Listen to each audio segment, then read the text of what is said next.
샬롬 샬롬 샬롬 샬롬 샬롬 샬롬 내니 두려워 말아라 나의 아들 나의 딸아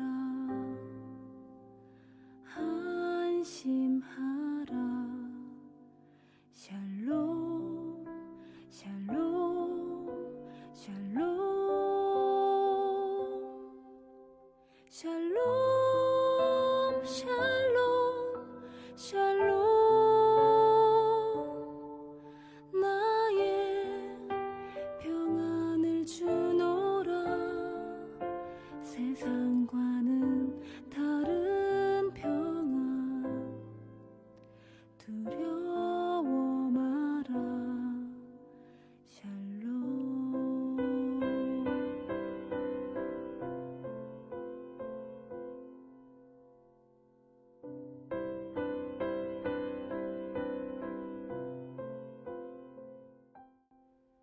8월 23일 늦푸른 아침 예배를 하나님 앞에 올려 드리겠습니다.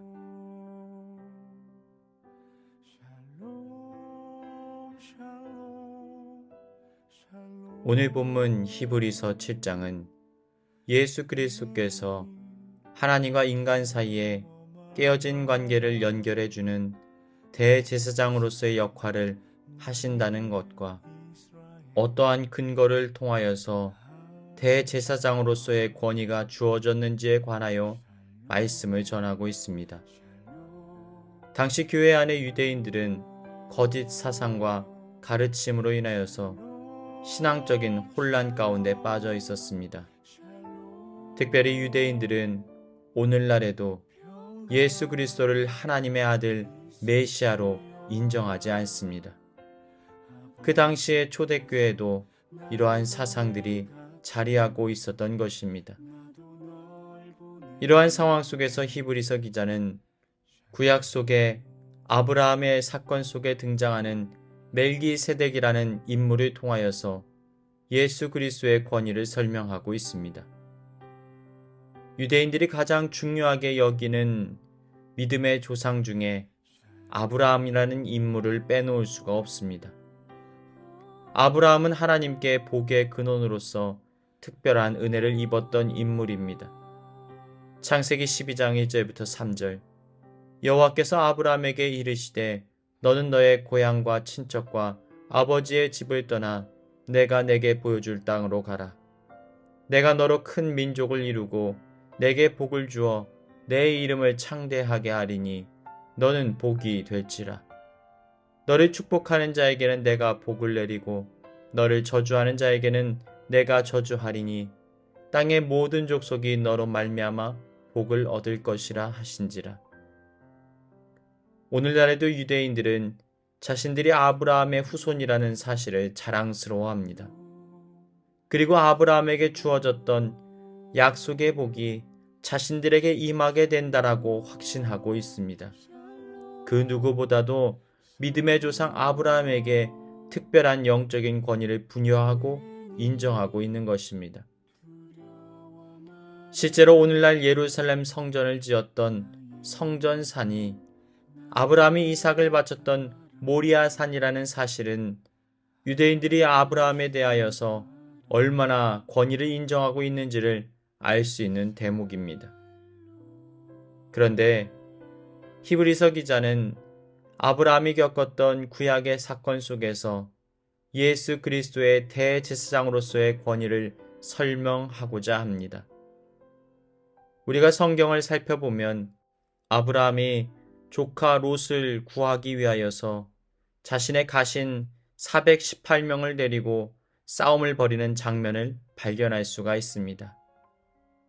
그 싸움의 끝에 한 인물이 등장합니다. 바로 살레만 멜기세덱이라는 인물입니다. 그는 아브라함을 축복해주는 고대의 제사장이었습니다. 아브라함은 그에게 자신의 모든 것 중에 10분의 1을 바치고 있습니다. 그를 통하여서 하나님께 예물을 올려드렸던 것입니다. 그러니까 아브라함조차도 그의 권위를 인정함으로 그의 발 앞에 엎드려 은혜를 베풀어 달라고 간구했던 것입니다. 히브리서 7장 1절부터 4절 세 번역입니다. 이 멜기세덱은 살렘 왕이요 지극히 높으신 하나님의 제사장이었습니다. 그는 아브라함이 여러 왕을 무찌르고 돌아올 때 그를 만나서 축복해 주었습니다. 아브라함은 모든 것의 10분의 1을 그에게 나누어 주었습니다. 첫째로 멜기세덱이란 이름은 정의의 왕이라는 뜻이요.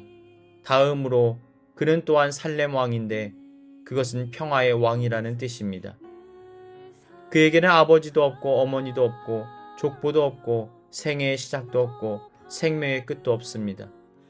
그는 하나님의 아들과 같아서 언제까지나 제사장으로 계신 분입니다. 멜기세덱이 얼마나 위대한지를 생각해 보십시오.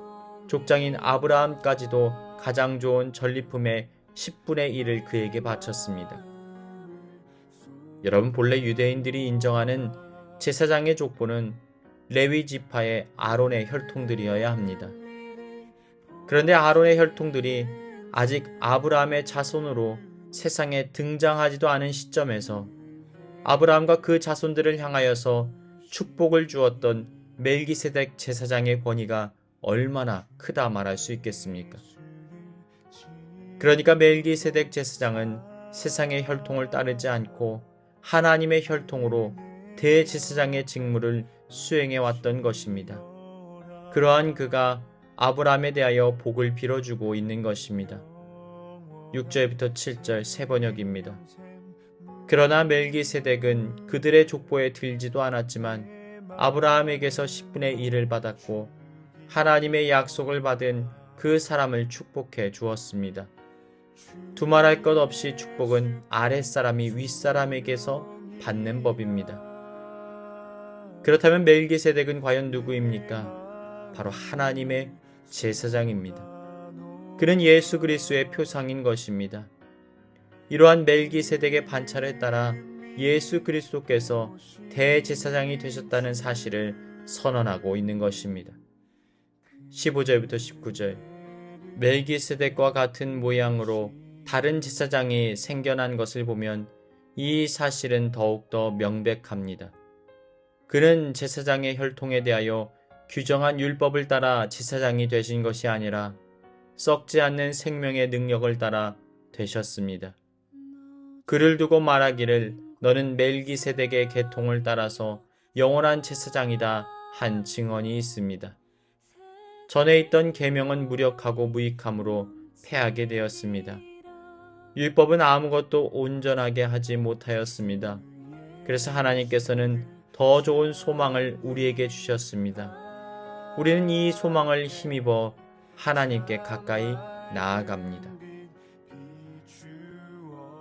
예수님께서는 대제사장으로 이 땅에 오신 이유가 무엇입니까? 그것은 바로 불완전한 율법에 매인 자들을 은혜와 구원의 역사를 통하여서 해방시키기 위함이었습니다. 24절부터 28절 그러나 예수는 영원히 계시는 분으로 제사장직을 영구히 간직하십니다. 따라서 그는 자기를 통하여 하나님께 나아오는 사람들을 완전하게 구원하실 수 있습니다. 그는 늘 살아계셔서 그들을 위하여 중재 간구를 하십니다. 예수는 이러한 제사장으로 우리에게 적격이십니다. 그는 거룩하시고 순진하시고 순결하시고 죄인들과 구별되시고 하늘보다 높이 되신 분입니다. 그는 다른 대제사장들처럼 날마다 먼저 자기 죄를 위하여 희생제물을 드리고 그 다음에 백성을 위하여 희생제물을 드릴 필요가 없습니다. 그는 자기 자신을 바치셔서 단 한 번에 이 일을 이루셨기 때문입니다. 사람들에게 약점이 있어도 율법은 어쩔 수 없이 그들을 대제사장으로 세우지만 율법이 생긴 이후에 하나님께서 맹세하신 말씀은 영원히 완전하게 되신 아들을 대제사장으로 세웠습니다. 사랑하는 여러분, 영원한 대제사장으로 이 땅에 오신 예수 그리스도를 인정하십시오. 예수 그리스도를 인정할 때 우리는 아브라함에게 주어진 은혜와 축복을 오늘 우리의 삶의 현장에서도 누릴 수 있게 되어집니다. 더 이상 죄에 매이지 않고 하나님께 담대히 나아갈 은혜를 누리게 되어지는 것입니다. 사랑하는 여러분, 예수 그리스도를 나의 구세주와 주님으로 모셔드리고 구원받은 하나님의 자녀로서 이 땅을 복되게 살아가시길 주님의 이름으로 축원합니다.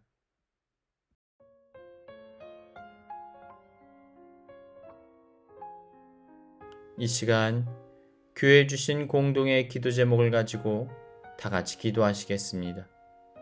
첫 번째로, 낙심하게 만드는 문제의 상황 속에서 우리의 연약함을 진단하고 기도로 주님께 도우심을 간구하게 하여 주옵소서. 나에게 닥쳐진 문제들을 믿음의 눈으로 해석하게 하시고 문제 앞에서 하나님께 더욱 가까이 나아가게 하여 주옵소서. 불안과 두려움이 가득한 세상 속에서 주님의 위로와 평화가 임하게 하여 주옵소서. 이 시간 다 같이 기도하시겠습니다.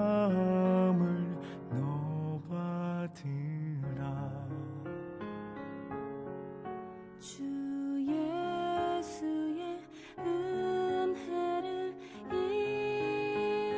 입어 내 슬픔이 없어지리.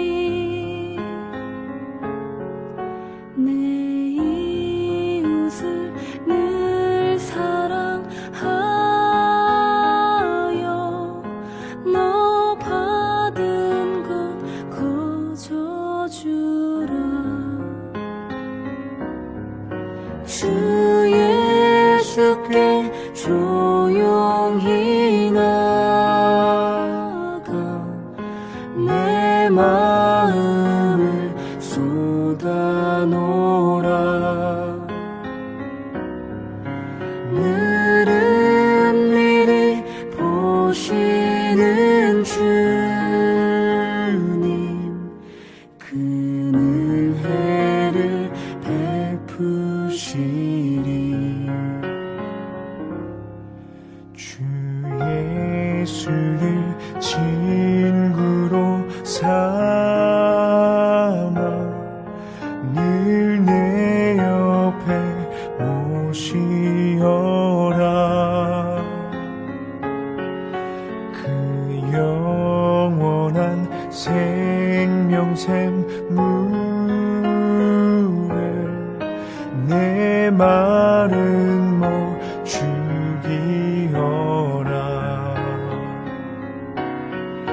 주 예수께 조용히 나가 내 마음을 쏟아놓으라. 늘은 미리 보시